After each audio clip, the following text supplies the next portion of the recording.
I'm really appreciative of your being here virtually for the Pine School's annual general meeting. As is my habit when framing comments for an event like this, I like to look back to see where my thinking and sentiments lay a year ago.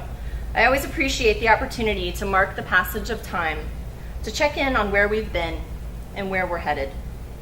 I'll remind you that a year ago, we were preparing the Pine School's 50th anniversary celebration.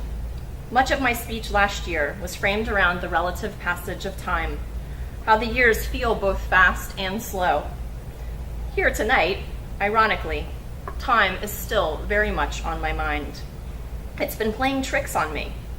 I'm only loosely able to remember what day of the week it is, and I find it hard to believe we're in the same academic year that started with Hurricane Dorian and the devastation that storm brought to our Bahamian neighbors.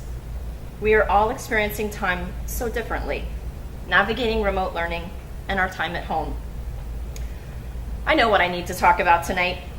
Even though remote learning and the COVID-19 pandemic have only taken up a quarter of our year together, they consume the entirety of what is on our minds. Will my loved ones and I stay healthy? What will school on campus be like in August?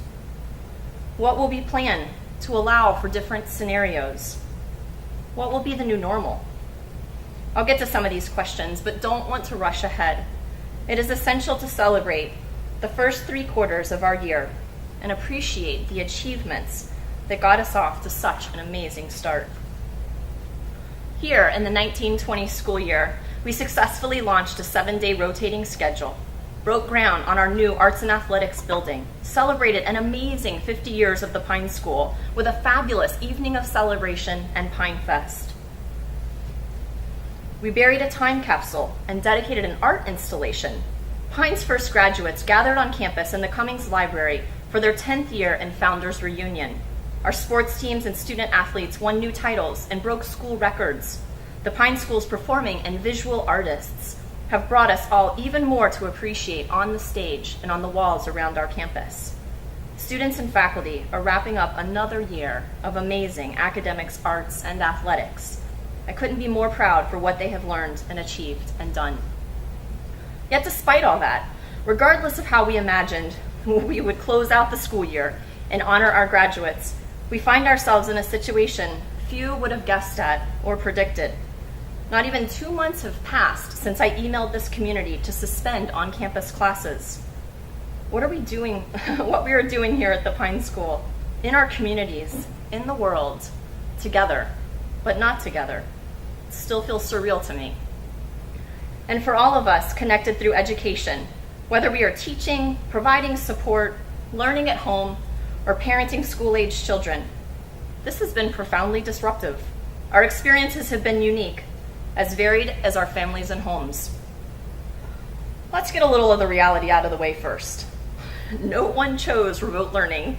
We are all upset and worried about the COVID-19 pandemic and what is happening to our economy. For the past 2 months, I've been leading a school filled with teachers and students who want to be on campus together. And now, we've welcomed parents into an education triad they did not ask to join in quite this way. So, we're all a little cranky and stressed. All right, we're going to set that aside. And now, it's time to turn to what has been truly, truly remarkable about the last 2 months. On March 23rd and 24th, Pine School faculty gathered remotely for 2 intensive days of professional development and planning. They quickly learned skills we never could have imparted so universally under different circumstances. Colleagues helped each other and shared ideas, and not one single person griped or asked me why we were going to all this trouble. It was a given that we would organize ourselves and continue to offer an exceptional education to our students. We launched remote learning on Wednesday, March 25th, and have been up and running ever since. Students and teachers have adapted and evolved. We've stayed connected and carried forward the relational foundation so seminal to our identity at the Pine School. As I mentioned before, this has been incredibly disruptive. Yet for education, an industry that has been completely upended, I believe there is a positive consequence yet to come, especially for a school like ours filled with so many invested teachers. Necessity is the mother of invention, as they say.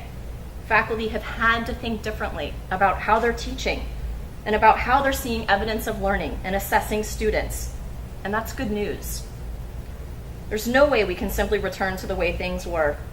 In some ways, this major world event has propelled us as a school to innovate and reimagine, to confront the reality of technology and access to information that has been with us for years. I know we are all anxious to understand what school will look like in the fall, how it will work. I wish I had definitive answers to offer, but I don't, so we must continue to live with uncertainty. Rather than rush to make decisions, we will wait for direction from state and local officials and will adhere to the guidelines set up in support of public health. In the meantime, we will plan for different scenarios. I am hopeful we will be on campus in some capacity, as there are child care centers that have remained open and community centers and camps for school-aged children that will open in June. The Pine School is a small school with a very, very big campus.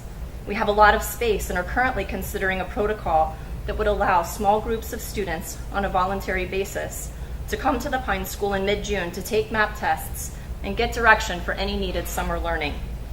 As the school year concludes, my colleagues and I will again quickly pivot and start imagining the various ways school might commence. I know we will need to remain flexible and provide a fluid way for students to move from remote learning to in-person learning. My goal is that as a class could run on campus with students both here at school but also at home.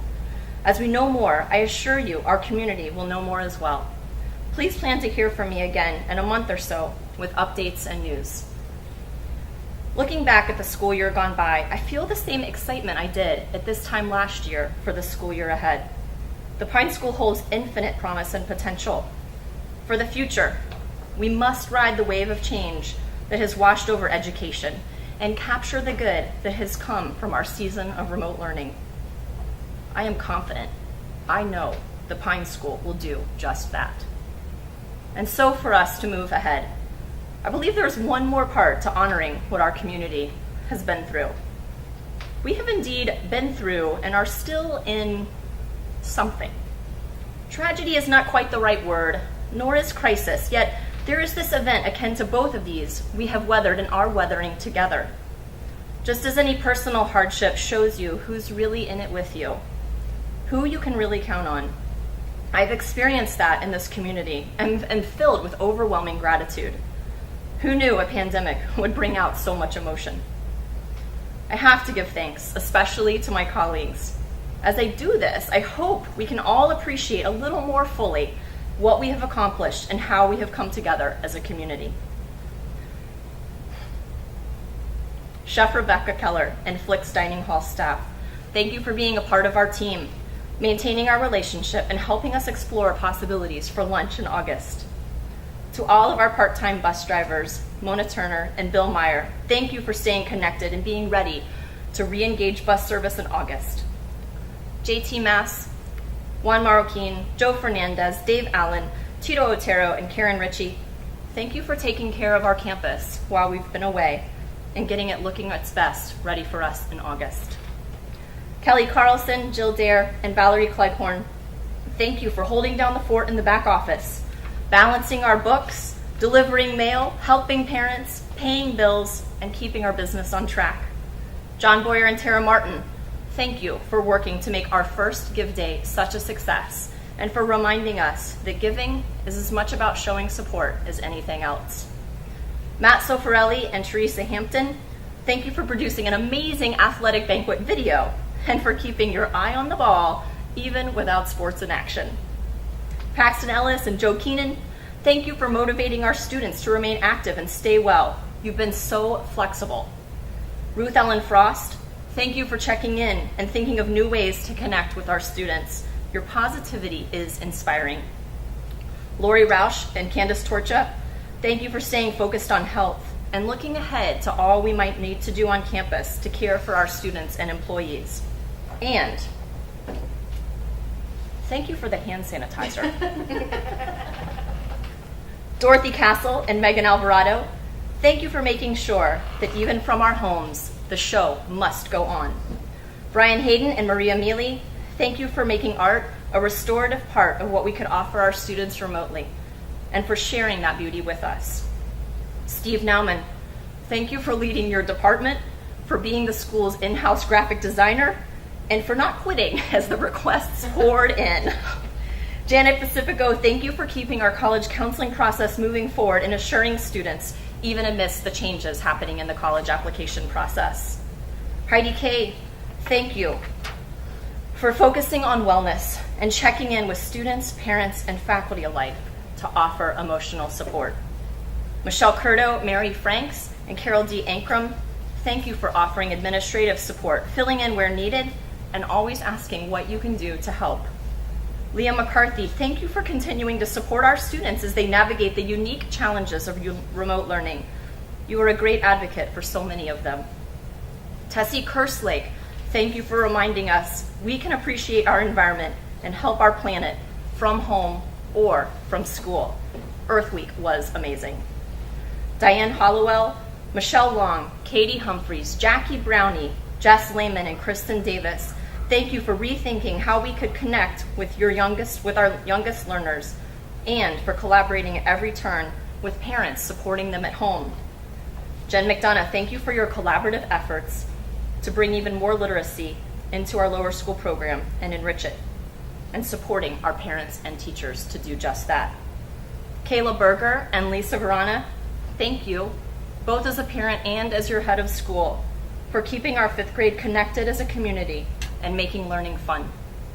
Justine Hobbit, Kelly Sanchez, and Jonathan Tulliver, thank you for being such great anchors to our middle school program and for being creative and how we've kept the 6th grade cohesive and motivated. Amy Warren, Michelle Leibowitz, Jamal Page, Maurice Hay, and Kelly Kelly, muchas gracias and merci por todo. The empathy our students learn from people in other countries, from studying world languages, has surely helped them make a little sense of what's going on in the world right now. Sonia Hausman, Mark Weisbrot, and Patty Woodbury, my math people, thank you for thinking broadly about how we can assess students remotely and support them with their learning. I've so appreciated being invited into your pedagogical conversations. Chad Bishop and Cassie Carling, thank you for helping students connect to life through literature and writing. I don't know about you, but I might need to read Station 11 again over the summer. Carolyn Vigowski, Karl Heinz Haas, Jason Herbert, Tamara Litterick, Daryl Martino, Kathy Mormon, Nat Osborne, Greg Squire, and Tiffany Stevens. Thank you for getting ready and helping our students prepare for a very different AP test this year. I am so appreciative of your professionalism as educators and for your focus on academics in all that you do. Suzanne Carlino, Sean Carlson, and Sarah Vasahi, thank you for your leadership in each of your respective divisions, for helping faculty, talking to parents, and juggling so many things all at once and from afar. Paul Needham and Jorge Salas, thank you for being the heroes of remote learning. Who knew how the technology department would be spending the spring? You have been our foundation, and even tonight have made this live stream event possible. Robert Ankrum, thank you for your aesthetic eye, for the hours of video production, and for taking my calls anytime to talk about school communication and life. I can't wait to have you back on the other side of my wall. Kelly Hilton Green and Beth Lettengarver, thank you for keeping me company on campus most days, for being my sounding boards, and for riding the ups and downs with me. Colleagues, I am in your debt. Parents and students, thank you too, from the bottom of my heart. My colleagues and I could not be doing this without you. When you take us off campus, when you close our classroom doors, the Pine School is still here because it's us. We make the Pine School. Trustees, parents, students, alumni, faculty, and staff, we are people who care about each other and want the best for each other. We give each other grace and show kindness, and thus can look back at the past with positivity that will carry us forward. I close by offering that while there is indeed uncertainty ahead, I couldn't hope for a better community to be on this wild ride with. Don't get off the ride and keep your hands and feet inside. I eagerly anticipate seeing you all back at the Pine School before too long. Thank you again for tuning in tonight for our virtual annual general meeting. I hope to see you here with me in the dining hall next spring. Take care and have a wonderful evening.